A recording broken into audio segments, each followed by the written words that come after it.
नमस्कार दोस्तों, स्वागत है आपका हमारे YouTube चैनल में। आज की इस वीडियो में हम श्रीमद् देवी भागवत पुराण की कथा अध्याय 10 का पाठ करेंगे। इस अध्याय में सती के यज्ञ कुंड में प्रवेश का समाचार सुनकर भगवान शंकर का शोक में विह्वल होना, उनके तृतीय नेत्र के अग्नि से वीरभद्र द्वारा दक्ष का यज्ञ विध्वंस कर उनका सिर काटना, ब्रह्मा जी का भगवान शंकर से यज्ञ पूर्ण करने की प्रार्थना करना, भगवान शंकर की कृपा से दक्ष का जीवित होना है। तो आइए पाठ शुरू करते हैं। श्री महादेव जी बोले, इसके बाद ब्रह्मा जी के पुत्र मुनि श्रेष्ठ नारद जी ने वहां कैलाश पर आकर देवादिदेव त्रिलोचन शिव जी से अश्रुतिपूर्वक नेत्रों से कहा, देव देव आपको नमस्कार है। महेश्वर, मैं नारद दक्ष प्रजापति के घर से आया हूँ। आपने यह समाचार सुना है या नहीं कि आपकी प्राण प्रिय सती दक्ष प्रजापति के यज्ञ में गई हुई थी। वहाँ आपकी निंदा सुनकर उन्होंने क्रोधित होकर अपना देह त्याग दिया। दक्ष सती ऐसा बार बार आपेच करके पुनः यज्ञ करने में लग गए और देवगण आहुति ग्रहण करने लगे। नारद के मुख से यह महान कष्टकारी बात सुनकर तीन नेत्रों वाले देवादिदेव शिव ने शोकाकुल होकर बहुत तरह के विलाप किया। हाँ सती, मुझे शोक सागर में छोड़कर तुम कहाँ चली गई हो? अब मैं तुम्हारे बिना कैसे जीवित रहूँगा? पिता के घर जाने के लिए मैंने तुम्हें अनेक तरह से रोका था। शिवे, क्या उसी से रुष्ट होकर तुम मेरा परित्याग करके चली गई? महामुने इस प्रकार बहुत तरह से विलाप कर लाल लाल नेत्रों तथा मुख वाले त्रिलोचन महादेव अत्यंत कुपित हो उठे। भगवान रुद्र को कोपाविष्ट देखकर सभी प्राणी भयभीत हो गए। सारा जगत अत्यधिक विक्षुब्ध हो उठा और पृथ्वी डुलने लगी। उनके उदर नेत्र से अत्यंत तेजस्वी अग्नि प्रादुर्भूत हुई और उस अग्नि से एक परम पुरुष उत्पन्न हुआ। विशाल विग्रह धारण करते हुए वह कालांतर यमराज के समान प्रतीत हो रहा था और प्रोज्वलित अग्नि के स्फुलिंगों की आभा वाले तीन भयानक नेत्रों से युक्त था। वह अपने समस्त अंगों में विभूति धारण किए हुए था। अपने ललाट पर उसने अंध्र चंद्रमा को मुकुट की भांति धारण कर रखा था और मध्याह्नकालीन करोड़ों सूर्य की आभा तथा जटाजूट से उसका मस्तक सुशोभित हो रहा था। देवादिदेव महेश्वर महादेव को प्रणाम करके तथा 3 बार उनकी प्रदक्षिणा कर उसने दोनों हाथ जोड़कर उनसे कहा, पिताजी मैं क्या करूं? यदि आप मुझे आज्ञा प्रदान करें तो अभी आधे क्षण में इस चराचर ब्राह्मण को नष्ट कर डालूं। क्या इंद्र आदि श्रेष्ठ देवताओं को उनके बाल पकड़कर आपके सामने ला दो? विभो, यदि आप कहे तो यमराज को भी मार डालूं। महेशान, यह मेरी प्रतिज्ञा है। मैं आपसे यह सच सच कह रहा हूँ। जिसके समन के लिए आप मुझसे इस समय कहेंगे मैं उसका समन कर दूंगा, चाहे वह सूर्य श्रेष्ठ इंद्र ही क्यों न हो। यदि बैकुंठनाथ विष्णु भी उसकी सहायता करने लगेंगे तो मैं आपकी आज्ञा से उन्हें भी कुंठित अस्त्र वाला कर दूंगा। शिव जी बोले, तुम्हारा नाम वीरभद्र है और तुम प्रथम गणों के अधिपति हो। मेरी आज्ञा से दक्ष के नगर में जाकर तुम शीघ्र ही उनके यज्ञ को नष्ट कर डालो। वत्स, मेरा परित्याग करके जो देवतागण वहां गए हैं और उस दक्ष की सहायता कर रहे हैं, मेरी आज्ञा से तुम उनका भी निग्रह करो। मेरी निंदा करने में संलग्न दक्ष प्रजापति का भी मुख काट डालो। पुत्र, वहां शीघ्र जाओ, विलंब मत करो।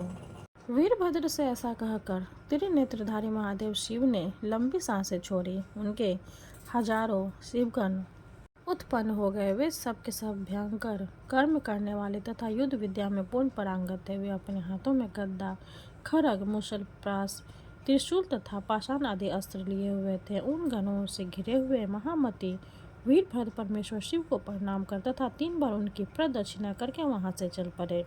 तत्पश्चात वे सभी प्रथमगण सिंहनाद करते हुए क्षण भर में ही दक्षपुरी पहुंच गए, जहां उनका यज्ञ चल रहा था। इसके बाद क्रोधयुक्त वीरभद्र ने कोपाविष्ट प्रथम गणों से कहा, शीघ्र ही यज्ञ का नाश कर दो और देवताओं को भगा दो। उसके बाद उन प्रथम गणों ने उस महायज्ञ का विध्वंस कर डाला। कुछ गणों ने यज्ञ के खंभे उखाड़कर उन्हें 10 दिशाओं में फेंक दिया। किसी ने यज्ञ कुंड की अग्नि बुझा दी तथा अन्य गण हव्य करने लगे और क्रोध से लाल लाल आंखों वाले कुछ गण देवताओं को खदेड़ने लगे। इस प्रकार उन भयानक रूप वाले प्रथम गणों के द्वारा ध्वस्त किए गए यज्ञ को देखकर विष्णु ने वहां आकर प्रथम गणों से यह वचन कहा, तुम लोगों ने यज्ञ को क्यों नष्ट किया और देवताओं को क्यों भगा दिया? तुम लोग कौन हो? इन सभी बातों को बताओ, देर मत करो। प्रमथों ने कहा, प्रभु, हम लोग देवादिदेव शिव के द्वारा भेजे गए प्रमथ गण हैं। हम शिव को अपमानित करने वाले इस महायोग को नष्ट कर रहे हैं। इसी बीच प्रतापशाली वीरभद्र ने क्रोध में आकर प्रमथ गणों से कहा, शिव के प्रति द्वेष भाव रखने वाला वह दुराचारी दक्ष कहाँ है? इन सभी को पकड़कर मेरे सामने ले आओ। इस प्रकार आदेश पाकर प्रमथगण क्रोधित होकर 200 दिशाओं में दौड़ पड़े। वे क्रोधाभिमुख होकर सभी देवताओं को पकड़ पकड़ कर रोने लगे। कुछ गणों ने सूर्य को पकड़कर उनको दांतों को चूर चूर कर दिया और किसी गण ने अग्निदेव को बलपूर्वक पकड़कर उनकी जीभ काट दी। किसी ने भय के मारे भागते हुए मृग रूपधारी यज्ञ पुरुष का सिर काट लिया और किसी ने देवी सरस्वती की नाक काट ली। किसी गण ने अर्यमा की दोनों भुजाएं काट डाली तो दूसरे गण ने अंगिरा ऋषि का ओष्ठ ही काट लिया। किसी गण ने यम, नैतिक तथा वरुण देव को बांध लिया। ब्राह्मणों को देखकर उन्हें विनयपूर्वक प्रणाम करके प्रमथ गणों ने कहा, विप्रगण, आप लोग भय का त्याग कर दीजिए और यहाँ से चले जाइए।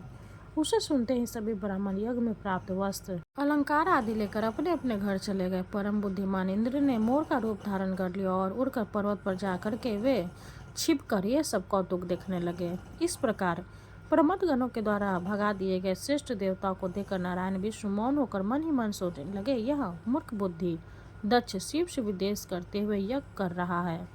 तब यदि उसे वैसा फल नहीं मिलता तो वेद वचन ही निर्थक हो जाता। शिव के प्रति दक्ष का विदेश होने से निसंदेह मेरे प्रति भी उसका द्वेष भाव ही हुआ, क्योंकि मैं ही शिव हूँ और शिव ही विष्णु है। इस प्रकार हम दोनों में कोई भेद नहीं है। मैं दक्ष के द्वारा इस विष्णु रूप से विशेष रूप से प्रार्थित हुआ और महादेव के रूप में निंदित भी मैं ही हुआ हूँ। इसका भी दो प्रकार का भाव है। यह कर्म तथा मन से दो तरह का भाव रखता है, अतः मैं भी अब वही करूँगा। मैं विष्णु रूप से रक्षक और शिव रूप से संहारक बनूंगा। इस प्रकार इसने मिश्रित युद्ध करके और फिर उसमें पराजित होकर स्वयं रुद्र रूप से उस दक्ष का शमन भी करूँगा, इसमें संदेह नहीं है। इसके बाद में देवताओं को साथ लेकर यज्ञ पूर्ण करूँगा। यही विष्णु की आराधना का फल कहा गया है।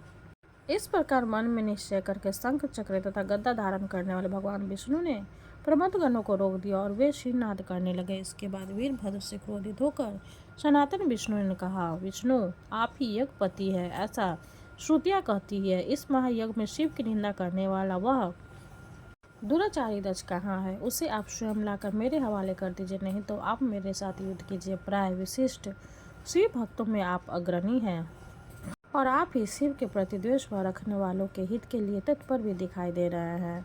तत्पश्चात विष्णु ने मुस्कुराकर कहा, मैं तुम्हारे साथ युद्ध करूंगा। मुझे युद्ध में पराजित कर दक्ष को ले जाओ, मैं भी तुम्हारा पराक्रम देखता हूँ। इतना कहकर विष्णु ने धनुष उठाया और चारों ओर बाणों का जाल सा फैला दिया। उन बाणों से क्षण भर में ही प्रमथ गणों के सभी अंग छत विक्षत हो गए। सैकड़ों गण रक्त का आगमन करने लगे और हजारों बेहोश हो गए। उसके बाद उस वीरभद्र ने भी विष्णु को लक्ष्य करा के गदा चलाए। उनके शरीर का स्पर्श करते ही उस गदा के सैकड़ों खंड हो गए। तब विष्णु ने भी रोष में आकर वीरभद्र की ओर गदा चलाई। महामुनि वह गदा भी उसके पास आते ही उसी तरह 100 टुकड़ों में हो गई। तदंतर क्रोध से दीप्त नेत्रों वाले अनंत आत्मा विष्णु ने क्षण भर में ही लोहमयी एक दूसरी गद्दा उठा ली। तत्पश्चात खरवांग लेकर वीरभद्र ने उस गद्दाधर विष्णु के बाहुदंड पर प्रहार करके उनकी गद्दा भूमि पर गिरा दी। इससे अत्यंत कोपित विष्णु ने अपने तेज से प्रज्वलित महाभयंकर सुदर्शन चक्र को उस वीरभद्र के ऊपर चला दिया। मुने उसे देखकर वीरभद्र ने भी मन में भगवान शिव का स्मरण किया। उससे वीरभद्र के कंठ तक पहुँचता हुआ वह चक्रमाला की भांति सुशोभित होने लगा। तत्पश्चात युद्ध में भगवान विष्णु ने क्रुद्ध होकर सैकड़ों सूर्य की भांति कांति वाला खड्ग ले लिया और वे वीरभद्र को मारने के लिए दौड़े। तब विशाल भुजा वाले प्रतापी वीरभद्र ने उसी क्षण अपने हुंकार मात से खड्ग तथा उन विष्णु दोनों को स्तंभित कर दिया। उसके बाद क्रोधमंत वह वीरभद्र स्तंभित हुए उन विष्णु को मारने के लिए शुद्ध था मुर्दर उठाकर उनकी ओर झपटा। उसी बीच यह आकाशवाणी हुई, वीरभद्र रुक जाओ। युद्ध में इस तरह से क्रोध को प्राप्त होकर क्या तुम अपने को भूल गए हो? जो विष्णु है वही महादेव है और जो शिव है वही स्वयं विष्णु है। इन दोनों में कभी कहीं कोई भी अंतर नहीं है। यह सुनकर महामती वीरभद्र ने शिव स्वरूप विष्णु को नमस्कार कर दक्ष के केस पकड़कर यह वचन कहा, प्रजापति, तुमने जिस मुख से परम पुरुष देवेश्वर शिव की निंदा की है, अब मैं उसी मुख पर प्रहार करूंगा। ऐसा कहकर क्रोध से अत्यंत लाल नेत्रों वाले वीरभद्र ने दक्ष के मुख पर बार बार प्रहार करके अपने नख के अग्रभाग से उसे काट डाला। साथ ही जो लोग महादेव जी की निंदा सुनकर हर्षित हुए थे, प्रथम अधिपति वीरभद्र ने उनकी भी जीभ तथा कान काट डाले। इस प्रकार यज्ञ के विनष्ट हो जाने पर ब्रह्मा जी कैलाश पर्वत पर गए और भगवान शिव को प्रणाम करके यज्ञ विधान के लोभ की बात कहने लगे। ब्रह्मा जी ने महादेव जी से कहा, आप ऐसा क्यों कर रहे हैं? जगन माता ब्रह्म स्वरूपिणी सती तो सनातन है, उनका देह ग्रहण और जन्म लेना तो भ्रांति पूर्वक और विडम्बना मात्र है। वे तो जगद्वापिनी महामाया है। उन्होंने ही दक्ष को मोहित करने के लिए यज्ञ कुंड के पास छाया सती को स्थापित कर दिया था। दक्ष प्रजापति को मोहित करने के उद्देश्य से वही छाया अग्नि में प्रवेश कर गई और प्रकृति भगवती स्वयं आकाश में विराजमान हो गई। क्या उस रहस्य को आप नहीं जानते हैं? फिर ऐसा क्यों कर रहे हैं? देव व्यवसायियों और अपने शरणागतों पर कृपा कीजिए। आप तो विधि का संरक्षण करने वाले हैं, अतः विधि का लोप मत कीजिए। हम लोगों के साथ वहाँ यज्ञ संपन्न करने के पश्चात परमेशानी सती की विधिवत प्रार्थना करके आप उन्हें पुनः अवश्य देखेंगे। महादेव, अब आप दक्ष प्रजापति के घर चलिए। भगवान मुझ पर अनुग्रह कीजिए, आपको अन्यथा नहीं करना चाहिए। उनकी यह बात सुनकर शिव जी दक्ष प्रजापति के घर गए। वहाँ शिव को आया देखकर वीरभद्र ने उन्हें प्रणाम किया। उसके बाद भगवान शिव की प्रार्थना करके ब्रह्मा जी ने उनसे पुनः आदरपूर्वक कहा, महेशान, अब आप आज्ञा दीजिए जिससे यह पुनः आरंभ हो सके। तब शिव जी ने उत्सुक वीरभद्र को आज्ञा दी, वीरभद्र को छोड़ो और यज्ञ की सारी व्यवस्था फिर से कर दो। महादेव से आज्ञा प्राप्त करके वीरभद्र ने उसी क्षण पूर्व की भांति यज्ञ को व्यवस्थित कर दिया और सभी देवताओं को बंद मुक्त कर दिया। उसके बाद ब्रह्मा जी ने देवादिदेव त्रिलोचन शिव से फिर कहा, परमेश्वर, अब दक्ष को जीवित करने के लिए आज्ञा प्रदान कीजिए। उस ब्रह्मा की यह बात सुनते भगवान शंकर ने कहा, वीरभद्र, महाबाहु दक्ष को अब अवश्य जीवित कर दो। देवादिदेव शंकर का वचन सुनकर बुद्धिमान उस वीरभद्र ने एक बकरे का सिर जोड़कर दक्ष प्रजापति को जीवित कर दिया। जो लोग ईश्वर की निंदा करते हैं वे निश्चय ही गूंगे पशु हैं। उन्हें ऐसा विचार करके वीरभद्र ने दक्ष को बकरे का सिर जोड़ा था। ब्रह्मा जी की प्रार्थना करने पर सभी देवादि भय मुक्त होकर पुनः आ गए। दक्ष प्रजापति ने महेश्वर को आहुति देकर यज्ञ का समापन किया। उसके बाद ब्रह्मा तथा विष्णु ने दक्ष प्रजापति से कहा, अनेक स्तुतियों के द्वारा आदरपूर्वक शिव की आराधना कीजिए। बहुत दिनों तक देवेश्वर शिव की निंदा करके आपने जो पाप अर्जित किया है उसे मुक्ति की इच्छा रखते हुए आप सनातन भगवान शिव की स्तुति कीजिए। भगवान शिव स्वभाव से ही आशुतोष है और शिव नाम लेने मात्र से प्रसन्न हो जाते हैं। आपके प्रति इनकी अप्रसन्नता तब नहीं रहेगी। उन दोनों की यह बात सुनकर दक्ष ने शाश्वत परमेश्वर भगवान महादेव को प्रणाम किया और उनका स्तुति करना आरंभ किया। दक्ष बोले, आपको तत्व न तो विष्णु, न ब्रह्मा और न मुख योगी गण ही जान पाते, अतः दुर्बुद्धि मैं आपके उस दुर्गम स्वरूप को जानने में कैसे समर्थ होता। आप ही सबके बुद्धि तत्व, आपकी इच्छा के अधीन ही ये सभी लोग हैं। तब आपकी इच्छा के वशीभूत मेरे पास आपकी निंदा करने से मेरा कैसा अपराध हुआ?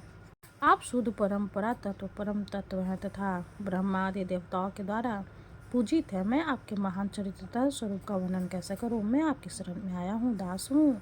आपका चरण युगल छोड़कर मेरे लिए दूसरा और लंबी क्या है? शंभो, आप मेरे उस अपराध को क्षमा कीजिए और अपने कृपा गुणों से पाप रूपी सागर से मेरा उद्धार कीजिए। पशुपति, आप भगवान परमेश्वर है। इस जगत में जो भी निर्बल अथवा महान लोग हैं वे सब आपके ही रूप है, क्योंकि आप विश्व रूप है।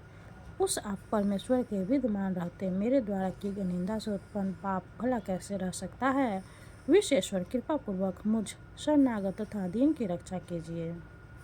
आपके चरण कमल पराग को अपने सिर पर धारण करके ही ब्रह्मा तथा विष्णु समस्त देवताओं के द्वारा वंचित चरण वाले हो पाए हैं। इस सभा में आए हुए आप सुरेश्वर को जो मैं अपने नेत्र से देख पा रहा हूँ वह मेरे पूर्वजों का अतुलनीय भाग्य है। इस जगत में सभी देहधारियों में कुबुद्धि तथा सुबुद्धि के रूप में आप ही है। आप ही सबकी निंदा तथा वंदन के पात्र हैं, अतः मेरा कोई अपराध नहीं है। दक्ष के इस प्रकार प्रार्थना करने पर आशुतोष दया सिंधु भगवान शिव ने अपने दोनों हाथों से उन्हें खींचकर उठा लिया। शिव के अंग के स्पर्श मात्र से दक्ष प्रजापति कितकित हो गए और अपने को जीवन मुक्त के समान तथा महान भाग्यशाली समझने लगे।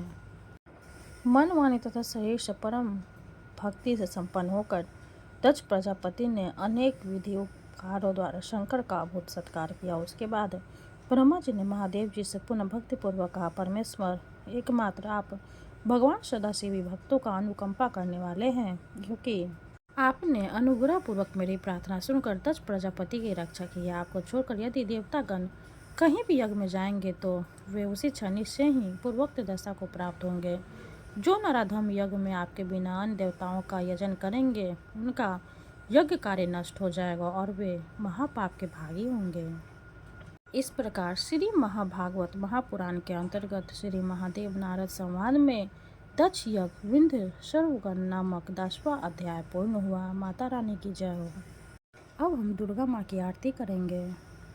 जय अम्बे गौरी मैया जय श्यामा गौरी, तुम्हें कौन से दिन ध्यावत मैया जी कौन से दिन ध्यावत, हरि ब्रह्मा शिव रे। ओम जय अम्बे गौरी मांगे सिंदूर विराजत, टीको मृग मद को मैया टीको मृग मद को, उज्ज्वल से दो नैना उज्ज्वल से दो नैना, चंद्र बदन को। ओम जय अम्बे गौरी कनक समान कलेवर, रक्तांबर राजय मैया रक्तांबर राजय, रक्त पुष्प गले माला रक्त पुष्प गले माला, कंठन पर साजय।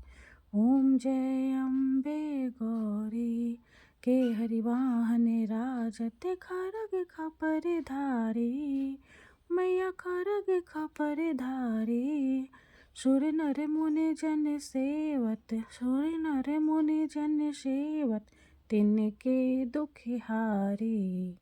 ओम जय अम्बे गौरी कानन कुंडल शोभित, नासाग्रे मोती मैया नासाग्रे मोती, कोटिक चांद्र दिवाकर कोटिक चांद्र दिवाकर, राजत सम ज्योति। ओम जय अम्बे गौरी शुंभिन शुंभ बिदारे, महिषासुर घाती मैया महिषासुर घाती, धूम्र विलोचन नैना मधुर विलोचन नैना, निशि दिन मदिमाती। ओम जय अम्बे गौरी चंड मुंड संहारे, शोणित बीज हरे मैया शोणित बीज हरे, मधु कैटभ दो मारे मधु कैटभ दो मारे, सुर भयहीन करे। ओम जय अम्बे गौरी ब्रह्मानी रुद्रानी, तुम कमला रानी मैया तुम कमला रानी, आगम निगम बखानी आगम निगम बखानी, तुम शिव पट रानी। ओम जय अम्बे गौरी 64 योगिनी गावत, नित्य करत भैरो मैया नित्य करत भैरो, बाजत ताल मृदंगा बाजत ताल मृदंगा, आरु बाजत डमरू। ओम जय अम्बे गौरी तुम ही जग की माता, तुम ही हो भरता मैया तुम ही हो भरता, भक्तन की दुख हरता भक्तन की दुख हरता, सुख संपत्ति करता। ओम जय अम्बे गौरी भुजाचार्य अति शोभित, वर मुद्राधारी मैया वर मुद्राधारी, मन वांछित फल पावत मन वांछित फल पावत, सेवत नर नारी। ओम जय अम्बे गौरी कंचन थाल विराजत अगर कपूर बाती, मैया अगर कपूर बाती। श्रीमाल के तुम राजत, श्रीमाल के तुम राजत, कोटि रतन ज्योति। ओम जय अम्बे गौरी। श्री अम्बे जी की आरती जो कोई नर गावे, मैया जो कोई नर गावे। कहत शिवानंद स्वामी, भजत शिवानंद स्वामी, सुख संपत्ति पावे। ओम जय अम्बे गौरी। माता रानी की जय हो। वीडियो अगर अच्छी लगे तो लाइक करते, चैनल को सब्सक्राइब करते। धन्यवाद।